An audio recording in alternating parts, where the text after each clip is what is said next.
आधुनिक भारत का इतिहास भाग 40। लूसेंट के अनुसार भारत में यूरोपीय व्यापारिक कंपनियों का आगमन। 17 मई 1498 में वास्को डिगामा ने भारत के पश्चिमी तट पर स्थित कालीकट बंदरगाह पहुंचकर भारत एवं यूरोप के बीच नए समुद्री मार्ग की खोज की। यूरोप से भारत का जो व्यापार है, ऐसा नहीं है कि पूर्व में नहीं था पहले भी, लेकिन विशेष रूप से ये 14वीं शताब्दी के समय का जो काल है, उस समय बीच में यूरोप से जो व्यापार की नई क्रांति शुरू हुई, तो उसमें से जो सर्वप्रथम प्रयास किया तो यूरोपियों में पुर्तगाली एक नाविक था, यात्री था, वो पुर्तगाल का था। 17 मई 1498 में वो भारत के कालीकट बंदरगाह में पहुंचता है। उसका नाम है वास्को डिगामा। यह वास्को डिगामा एक गुजराती, इसको जो है अफ्रीका में मिलता है, तो वहाँ से अफ्रीका के उत्तमाशा अंतरीप से अब्दुल मनीद के सहयोग से भारत पहुँचता है। भारत में कालीकट बंदरगाह, तो अब्दुल मनीद की सहायता लेकर के 17 मई 1498 में वास्को डिगामा भारत के पश्चिमी तट पर कालीकट बंदरगाह पहुँचता है और यहीं से यूरोप और भारत के बीच नई समुद्री मार्ग की खोज होती है। 1505 में फ्रांसिस्को द अल्मेडा भारत में प्रथम पुर्तगाली वायसराय बनकर आया। तो जब वास्को डी गामा अब्दुल मनीद की सहायता से भारत पहुंच जाता है, फिर वापस जाता है, इसके बाद जब दोबारा यहाँ पर अपनी कंपनी डालते हैं, तो सबसे पहला जो वायसराय कंपनी का बनता है 1505 में, तो वो फ्रांसिस्को द अल्मेडा बनता है। तो भारत में 1505 में फ्रांसिस्को द अल्मेडा प्रथम पुर्तगाली वायसराय बनकर आया था। 1509 में अल्फ्रांसो द अल्बुकर्क, 1509 में अल्फांसो द अल्बुकर्क भारत में पुर्तगालियों का जो वायसराय था, तो दूसरे नंबर का वायसराय बनकर के आता। ये यूँ कहें कि ये बड़ा महत्वपूर्ण वायसराय था अल्बुकर्क, 1509 में आता है। इसने 1510 में बीजापुर के जो शासक थे यूसुफ आदिल शाह से गोवा को जीत लेता है। 1510 में कौन जीतता है? Albuquerque, Alfonso de Albuquerque. 1509 में पुर्तगालियों का वायसराय बनकर आता है और 1510 में बीजापुर यूसुफ आदिल शाह से यूसुफ आदिल शाह से गोवा को जीतता है। बीजापुर वहाँ का जो राज्य था, तो उसी राज्य में गोवा क्षेत्र पड़ता था, तो उस गोवा को बीजापुर से जीत लेता है और उस बीजापुर का शासक यूसुफ आदिल शाह था। पुर्तगालियों ने अपनी पहली व्यापारिक कोठी कोचीन में खोली थी। तो सर्वप्रथम पुर्तगालियों ने अपनी व्यापारिक कोठी कोचीन में खोली। दक्षिण पूर्वी तट पर पुर्तगालियों की एकमात्र बस्ती सन थोमे थी। तो दक्षिणी पूर्वी तट पर पुर्तगालियों की एकमात्र बस्ती सन थोमे थी। ठीक। पुर्तगालियों के बाद भारत में डच लोग आए। पहला डच यात्री कार्नेलियन हाउटमैन था, और जो कि 1596 में भारत के सुमात्रा पहुंचा था। तो सबसे पहले पुर्तगाली आते हैं 17 मई 1498 में। वास्को डिगामा अब्दुल मनीद की सहायता से आता है कालीकट बंदरगाह। इसके बाद 1505 में फ्रांसिस्को द अल्मेडा प्रथम पुर्तगाली वायसराय बनकर आया। 1509 में अल्फांसो द अल्बुकर्क भारत में पुर्तगाली का वायसराय बनकर के आता है, और ये 1510 में बीजापुर से जो है यूसुफ आदिल शाह जो वहाँ का शासक था, उससे गोवा को जीत लेता है। और पुर्तगालियों ने अपनी जो पहली कोठी है वो कोचीन में खोली थी। दक्षिण पूर्वी तट पर पुर्तगालियों की एकमात्र बस्ती सन थोमे थी। पुर्तगालियों के बाद फिर डचों का आगमन होता है। इनकी पहली कोठी कोचीन में थी और इनकी एकमात्र बस्ती सन थोमे दक्षिण पूर्वी तट पर थी। अब यहाँ से इनका डचों का कार्यक्रम शुरू होगा। तो पुर्तगालियों के बाद भारत में डच लोग आए। पहला डच यात्री जो आया था कार्नेलियन हाउटमैन 1596 में आया, और ये 1596 में भारत के सुमात्रा पहुंचा। मतलब 98 साल बाद ये आता है। पुर्तगालियों के 98 साल बाद 1498 में आ जाते हैं भारत में पुर्तगाली, और 1596 में डच आते हैं। डचों ने भारत में अपनी प्रथम जो व्यापारिक फैक्ट्री डाली थी, तो 1605 में मसूलीपट्टनम में डाली थी। डचों की पहली व्यापारिक कोठी मसूलीपट्टनम में स्थापित हुई 1605 ईस्वी में। डचों की दूसरी व्यापारिक कोठी पुलिकट में स्थापित हुई, जहां उन्होंने अपने स्वर्ण सिक्के पैगोडा को ढाला और पुलिकट को ही समस्त गतिविधियों का केंद्र बनाया। तो पहली कोठी 1605 में मसूलीपट्टनम में डाली और दूसरी व्यापारिक कोठी इन्होंने जो है पुलिकट में डाली और पुलिकट में ही अपने स्वर्ण के सिक्के पैगोडा को ढाला और पुलिकट को ही अपनी समस्त गतिविधियों का क्या बनाया, मुख्यालय बनाया अर्थात केंद्र बनाया। तो डचों से संबंधित दो स्थान है, पहला स्थान है मसूलीपट्टनम, दूसरा स्थान है पुलिकट। मसूलीपट्टनम में प्रथम कोठी 1605 में, पुलिकट में उन्होंने दूसरी कोठी बनाई और यहीं पर अपना मुख्यालय बनाया। पैगोडा नाम का यहीं पर सिक्का ढालना शुरू किया जो कि सोने का था। कोचीन में पुर्तगाली अपनी पहली फैक्ट्री जमाते हैं, ये पुर्तगालियों से संबंधित बात थी। अब बात करते हैं कंपनियों की स्थापना से। तो पुर्तगाली ईस्ट इंडिया कंपनी 1498 में स्थापित हुई, अंग्रेज ईस्ट इंडिया कंपनी 1600 में, डच ईस्ट इंडिया कंपनी 1602 में, डेनिश ईस्ट इंडिया कंपनी 1616, फ्रांसीसी east India company 1664, Swedish east India company 1731 में। तो सबसे पहले पुर्तगाली, पुर्तगालियों के बाद अंग्रेज, अंग्रेज के बाद डच, डच के बाद डेनिश, डेनिश के बाद फ्रांसीसी, फ्रांसीसी के बाद स्वीडिश। ये तो कंपनियों की स्थापना का सन हो गया। आगमन का सन थोड़ा सा हट जाता है। पुर्तगालियों के बाद डच आते हैं, डच के बाद अंग्रेज आते हैं। तो एक बार और देखते हैं, पुर्तगाली ईस्ट इंडिया कंपनी 1498 में स्थापित हुई, डच ईस्ट इंडिया कंपनी इसके 2 साल बाद 1600 में, डच के 2 साल बाद, क्षमा करें फिर से देखते हैं इसको, पुर्तगाली ईस्ट इंडिया कंपनी 1498 में, 1498 के बाद 2 साल बाद अंग्रेज ईस्ट इंडिया कंपनी 1600 में, अंग्रेज़ों के बाद 2 साल बाद डच ईस्ट इंडिया कंपनी 1602 में, फिर इसके बाद आ जाती है डायरेक्ट 14 साल बाद डेनिश ईस्ट इंडिया कंपनी 1616 में, फिर 1616 के बाद 1664 में फ्रांसीसी आएंगे और फ्रांसीसी के बाद स्वीडिश आते हैं अंत में 1731 में उनकी कंपनी स्थापित होती है। तो ये कंपनियों की स्थापना का वर्ष है। अब आगे यहाँ से देखते हैं,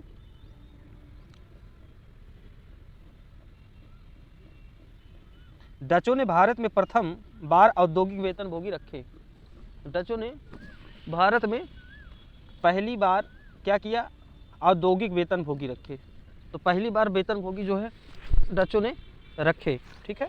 डचों ने भारत में सर्वप्रथम क्या किया, वेतनभोगी प्रथम बार इन्होंने रखा। डचों का भारत में अंतिम रूप से प्रथम पतन जो हुआ 1759 का जो युद्ध हुआ था अंग्रेजों के मध्य, बेदरा का युद्ध, यहीं से इनकी एक प्रकार से रीढ़ की हड्डी टूट गई थी, यहीं से इनका पतन होना शुरू हो गया था इसी युद्ध से। तो बेदरा के युद्ध से 1759 से डचों का पतन शुरू हो गया था। ये किसके मध्य हुआ था, तो अंग्रेज और डचों के मध्य हुआ था बेदरा का युद्ध। 31 दिसंबर 1600 ईस्वी को, अब यहाँ से अंग्रेजों का शुरू होता है कार्यक्रम। तो डचों में देख लीजिए महत्वपूर्ण क्या क्या था। तो एक पुलिकट था, पुलिकट में दूसरी फैक्ट्री स्थापित हुई, पहली 1605 में मसूलीपट्टनम में स्थापित हुई, दूसरी पुलिकट में, और यही अंत में जो है मुख्यालय बना। यहीं पर स्वर्ण सिक्का पैगोडा क्या हुआ, ढाला गया। तो ये रहा इनका अंग्रेज़ों से युद्ध होता है 1759 में, जो कि बेदरा के युद्ध के नाम से विख्यात होता है, और यहीं से इनका पतन हो जाता है। एक प्रकार से यहीं से इनकी जो है मतलब समाप्ति हो जाती है। 31 दिसंबर 1600 ईस्वी को इंग्लैंड की रानी एलिजाबेथ प्रथम ने ईस्ट इंडिया कंपनी को अधिकार पत्र दिया। तो सन 1600 ईस्वी में ब्रिटेन की जो महारानी थी एलिजाबेथ प्रथम, उसने कंपनी को क्या किया, व्यापार के लिए अधिकार पत्र जारी किया। प्रारंभ में ईस्ट इंडिया कंपनी में 217 साझीदार थे।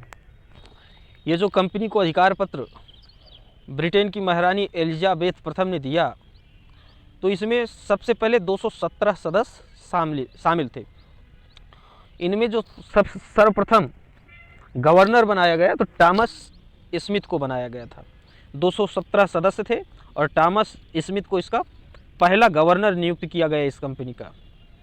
मुगल दरबार में जाने वाला प्रथम अंग्रेज कैप्टन हॉकिंस था, जो जेम्स प्रथम के राजदूत के रूप में अप्रैल 1609 में जहांगीर के दरबार में गया था।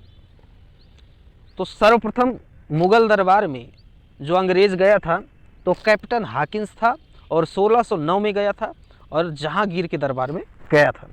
और किसके राजदूत के रूप में, जेम्स प्रथम के राजदूत के रूप में। किसके दरबार में, जहांगीर के। किसके राजदूत, जेम्स प्रथम। कौन गया था, कैप्टन हॉकिंस।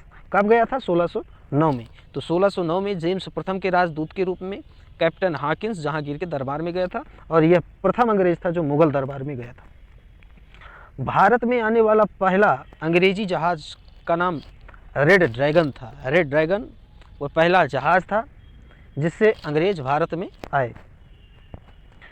1611 ईस्वी में दक्षिण पूर्वी समुद्र तट पर सर्वप्रथम अंग्रेजों ने मसूलीपट्टनम में व्यापारिक कोठी की स्थापना की। जहाँ पर डचों ने अपनी पहली कोठी स्थापित की मसूलीपट्टनम, वहीं पर अंग्रेज भी अपनी पहली व्यापारिक कोठी 1611 में स्थापित करते हैं।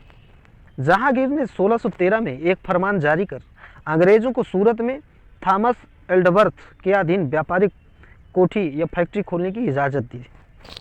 1613 में जहांगीर मुगल बादशाह एक फरमान जारी करते हैं और थॉमस एल्डवर्थ के अधीन उनको कहते हैं कि आप एक फैक्ट्री स्थापित कर सकते हैं। कहाँ पर? सूरत में। 1613 में पूर्वी तट पर अंग्रेजों ने अपना प्रथम व्यापारिक कोठी मसूलीपट्टनम में 1611 में खोला।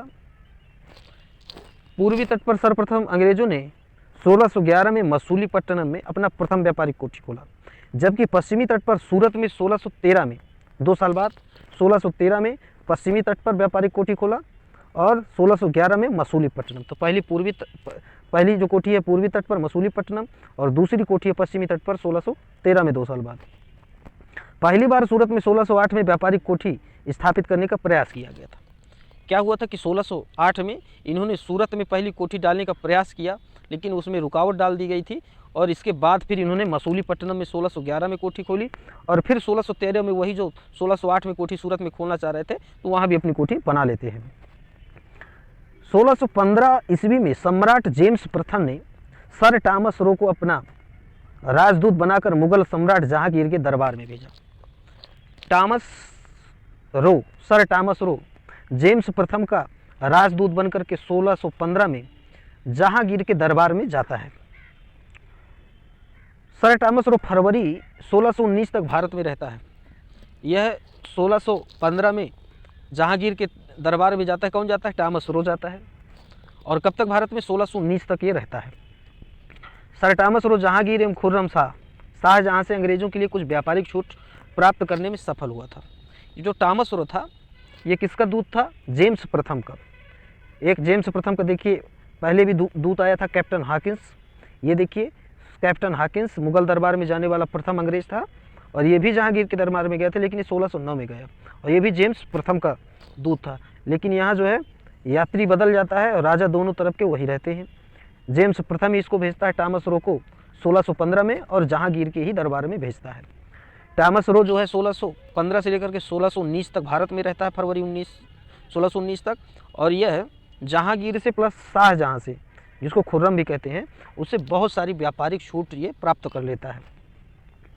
1632 ईस्वी में गोलकुंडा के सुल्तान ने अंग्रेज़ों को एक सुनहला फरमान, जिसको गोल्डन फरमान दिया, इसको गोल्डन फरमान भी कहा जाता है। तो ये दिया जो है किसने? गोलकुंडा के सुल्तान ने। किसको दिया? अंग्रेज़ों को दिया। तो एक सुनहला फरमान जारी करने वाला कौन था? तो गोलकुंडा का सुल्तान था। किसको जारी किया गया? अंग्रेज़ों को। कब किया? 1632 में किया। तो 1632 में गोलकुंडा का सुल्तान अंग्रेज़ों को एक सुनहरा फरमान जारी करता है, जिसको गोल्डन फरमान भी कहते हैं। इस सुनहरे फरमान के अनुसार अंग्रेज़ सुल्तान को 500 पैगोडा वार्षिक कर देकर गोलकुंडा राज्य के बंदरगाह पर स्वतंत्रता पूर्वक व्यापार कर सकते थे। यह जो फरमान था तो इसमें अंग्रेज़ 500 पैगोडा किसको देते थे? गोलकुंडा के सुल्तान को देंगे और वार्षिक कर देंगे। ऐसा नहीं है कि मासिक है या प्रतिदिन वाला है, वार्षिक कर 500 पैगोडा देंगे और इनका जो है गोलकुंडा राज्य का जो बंदरगाह है उस पर स्वतंत्रता पूर्वक व्यापार कर सकते थे। यह सुनहरा फरमान था। 1639 ईस्वी में, तो 1632 में सुनहला फरमान जारी होता है। 500 पैगोडा वार्षिक राशि निश्चित होती है और इसके बदले में गोलकुंडा का बंदरगाह इनके लिए स्वतंत्र रूप से दे दिया जाता है व्यापार के उद्देश्य से।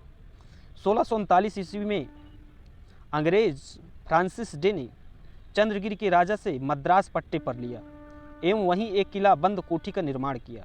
इस कोठी का नाम फोर्ट सेंट जॉर्ज पड़ा और यही फोर्ट सेंट जॉर्ज कालांतर में कोरोमंडल तट पर अंग्रेजी मुख्यालय बना।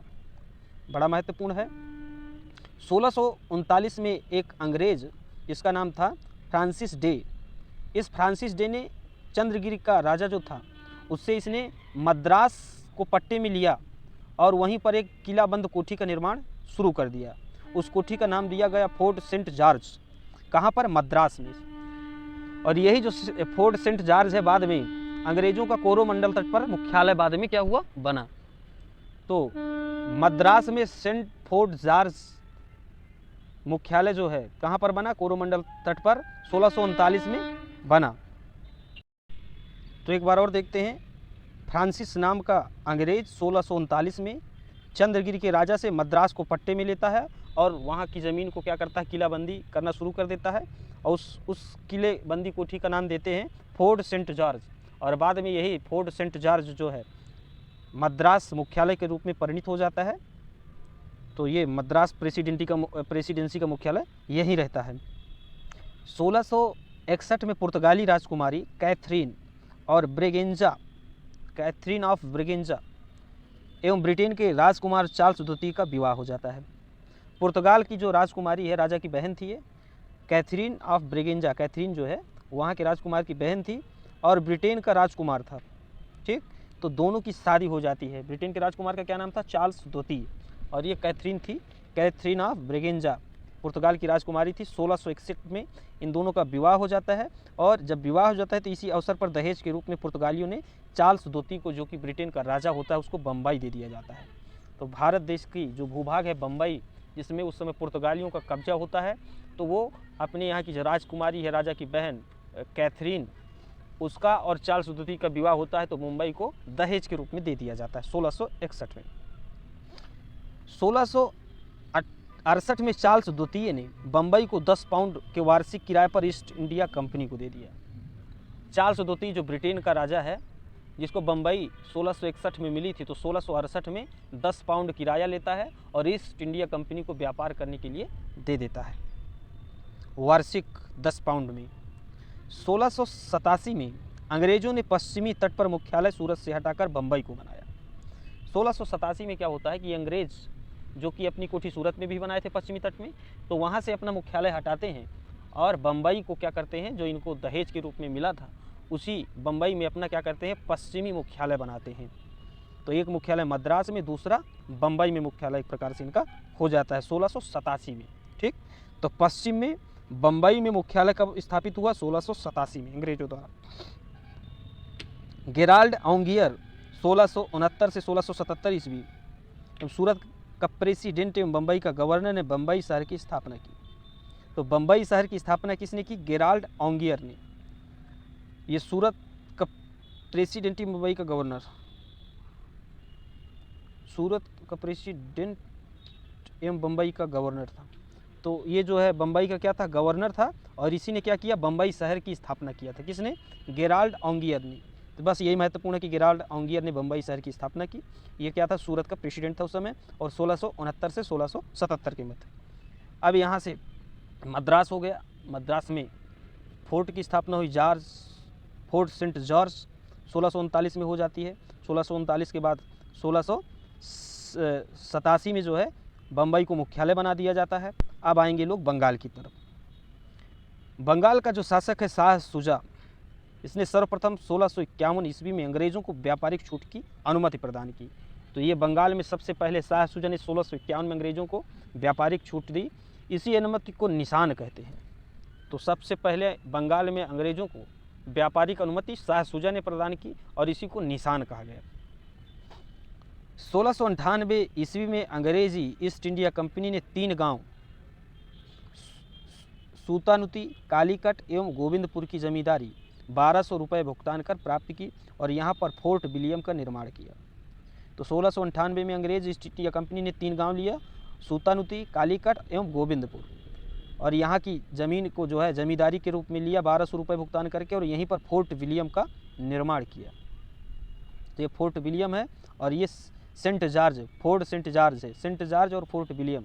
तो फोर्ट सेंट जॉर्ज कहाँ था? मद्रास में था। और फोर्ट विलियम जो है बंगाल में बनाया गया। ठीक है। 3 गांव सूतानुती, कालीकट एवं गोविंदपुर 1200 रुपये की जमींदारी में भुगतान पर ये लिया गया और यहीं पर ये फोर्ट विलियम का निर्माण किए। चार्ल्स आयर फोर्ट विलियम के प्रथम प्रेसिडेंट बनाए गए। ये जो फोर्ट विलियम बनाए, तो इसमें जो प्रथम प्रेसिडेंट बनाए गए वो चार्ल्स आयर थे। 4 साल प्रथम फोर्ट विलियम के प्रेसिडेंट बने। कालांतर में यही कलकत्ता नगर कहलाया गया। ये जो स्थान हुआ, इसी को बाद में क्या कहा गया, कलकत्ता कहा गया। जिसकी नींव चार्ल्स जॉर्ज चारनॉक ने रखी थी। तो कलकत्ता की नींव जो है किसने रखी थी, जॉर्ज चारनॉक ने जो है कलकत्ता की नींव रखी थी। भारत में फ्रांसीसियों की प्रथम कोठी, अब यहाँ से अंग्रेजों का कार्यक्रम खत्म है, अब यहाँ से फ्रांसीसियों की बात शुरू हो जाती है। तो एक बार और थोड़ा सा इसको देखते हैं। अंग्रेजों का यहाँ से देखिए शुरू होता है।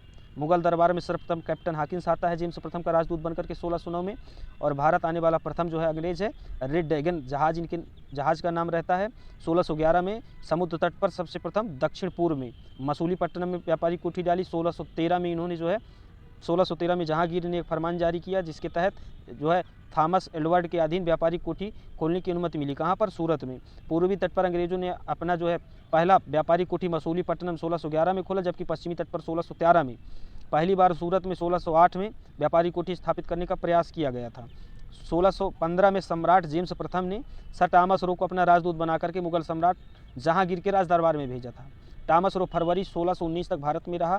जहांगीर एवं खुर्रम जो कि शाहजहां से इसने क्या है अंग्रेजों के लिए कुछ व्यापारिक छूट प्राप्त करने में सफल रहा। 1632 में गोलकुंडा का जो सुल्तान है अंग्रेजों को एक सुनहला फरमान जारी किया था।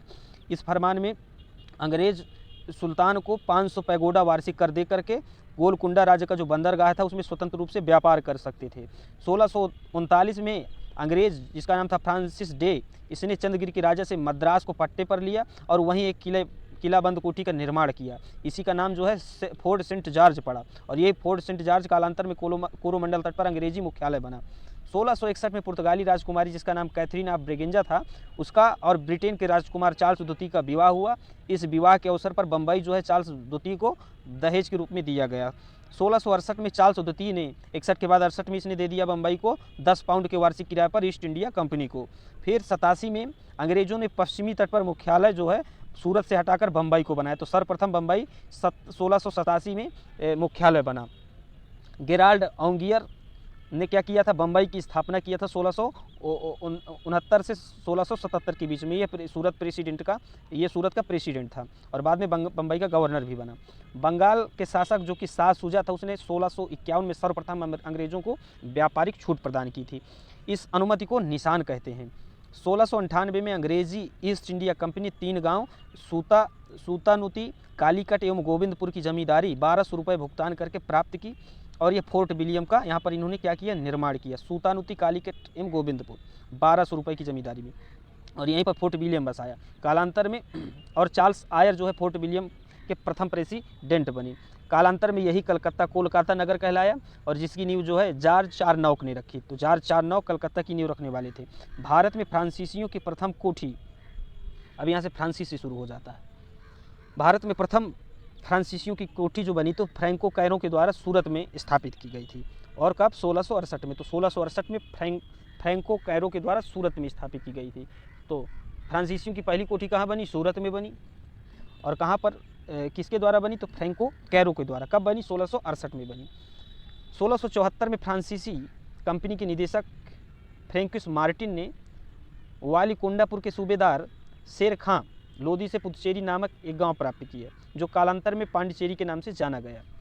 तो फ्रांसीसी कंपनी का निदेशक जो था फ्रैंकिस मार्टिन, तो फ्रैंकिस मार्टिन ने 1674 में इसने वालीकोंडापुर का सूबेदार शेर खां लोदी था, उससे पुदुचेरी नामक एक गांव प्राप्त किया, जो बाद में पांडिचेरी के नाम से जाना गया। तो शेर खां लोदी से इसने फ्रैंकिस मार्टिन जो कि फ्रांसीसी कंपनी का निदेशक था, तो उससे 1674 में पुदुचेरी नामक गांव प्राप्त किया, बाद में ये पांडिचेरी नाम से जाना गया।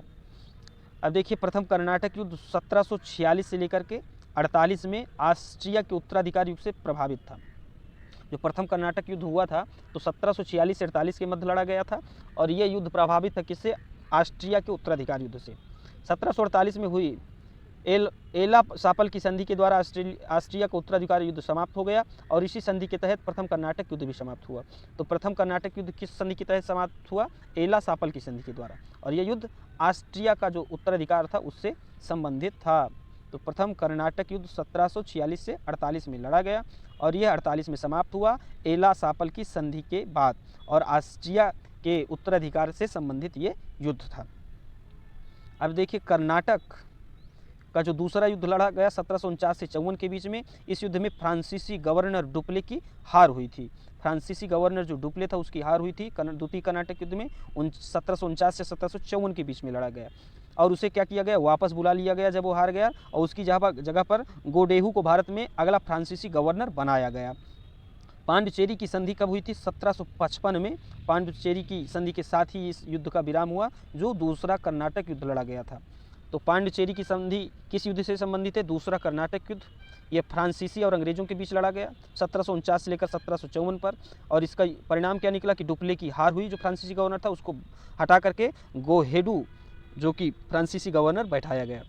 कर्नाटक का जो तीसरा युद्ध लड़ा गया 1756 से 1763 के बीच हुआ, जो कि 1756 में शुरू हुए सप्तवर्षीय युद्ध का ही एक अंश था।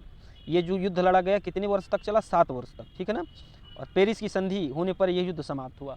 तो तीसरा जो युद्ध लड़ा गया कर्नाटक युद्ध, तो पेरिस की संधि के साथ ये समाप्त हुआ था, और दूसरा पांडिचेरी की संधि के साथ समाप्त हुआ था, और प्रथम युद्ध एला सापला की संधि से समाप्त हुआ था।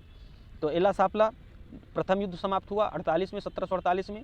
दूसरा जो है 1755 में पांडिचेरी की संधि से, और तीसरा कर्नाटक युद्ध जो है ये पेरिस की संधि से समाप्त हुआ था। ये सप्तवर्षीय युद्ध माना जाता है। 1756 से लेकर के 1763 के बीच हुआ था। 1760 में अंग्रेजी सेना ने सर आयरकूट के नेतृत्व में वांडीवास की लड़ाई लड़ी, और इसमें क्या किया, फ्रांसीसियों को बुरी तरह से हराया, बुरी तरह से इनको पराजित किया। वांडीवास का युद्ध, अंग्रेजों ने वांडीवास के युद्ध में किसको हराया, फ्रांसीसियों को बुरी तरह से हराया था, और इसका नेतृत्व कौन कर रहा था, आयरकूट, सर आयरकूट कर रहे थे अंग्रेजों की तरफ से। 1761 में अंग्रेजों ने पांडिचेरी को फ्रांसीसियों से क्या किया, छीन लिया था। तो 1761 में अंग्रेजों ने पांडिचेरी को फ्रांसीसियों से छीन लिया, और 1763 में पेरिस की संधि के द्वारा अंग्रेजों ने चंदनगर को छोड़कर शेष अन्य प्रदेशों को लौटा दिया था।